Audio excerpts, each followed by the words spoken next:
Salut les amis et bienvenue dans cette vidéo numéro 2 consacrée à Node.js.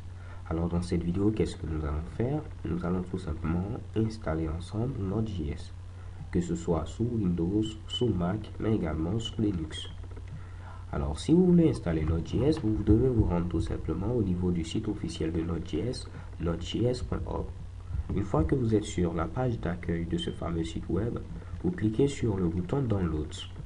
Si je clique sur ce bouton, j'aurai la possibilité de pouvoir installer Node.js, que ce soit sous Windows, sous Macintosh, mais également sous Linux.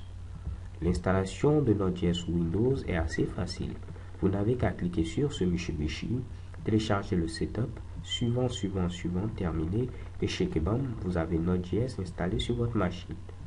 Pour vérifier que Node.js est bel et bien installé, vous devez tout simplement ouvrir la ligne de commande.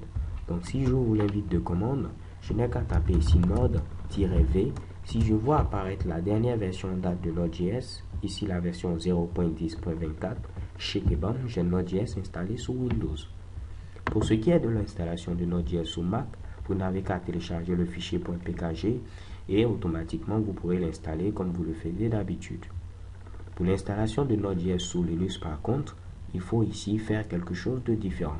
Si vous faites apt-get install Node.js, vous n'aurez pas la dernière version en date. Vous pouvez avoir par exemple la version 0.6. Pour pouvoir avoir la dernière version, il faut tout simplement l'installer depuis les sources. Donc là, je vais rapidement ouvrir ici mon fameux bloc-notes et vous donner les différentes étapes à suivre pour l'installer sous Linux. Donc première des choses, il faut installer une dépendance. C'est ici tout simplement libssl-dev. Donc il faut faire apt-get install libssl-dev. Bien sûr, il faut être connecté en tant que root. Ensuite, vous vous déplacez dans le répertoire tmp.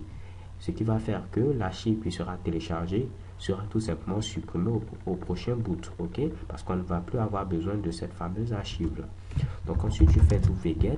Et si je veux télécharger les fichiers sources, je n'ai qu'à venir à ce niveau, je fais un clic droit, je fais tout simplement ici copier l'adresse du lien et j'aurai ici cette adresse qui me permet d'avoir la dernière version en date de Node.js.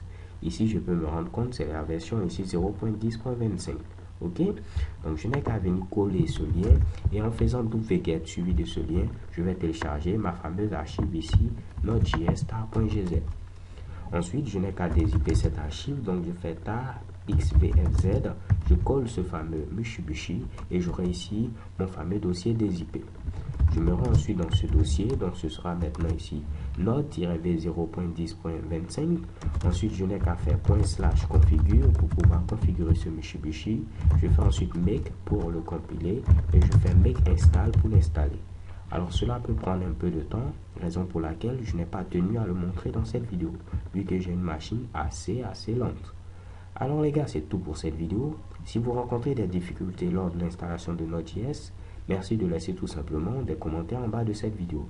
Également pour ceux qui sont sous Linux, après avoir installé Node.js, pour vérifier que vous l'avez bel et bien installé, vous n'avez qu'à faire node-v, vous devez voir normalement ici la version 0.10.25 s'afficher. So thank you guys for watching, don't forget to subscribe and have a nice day. XOXO.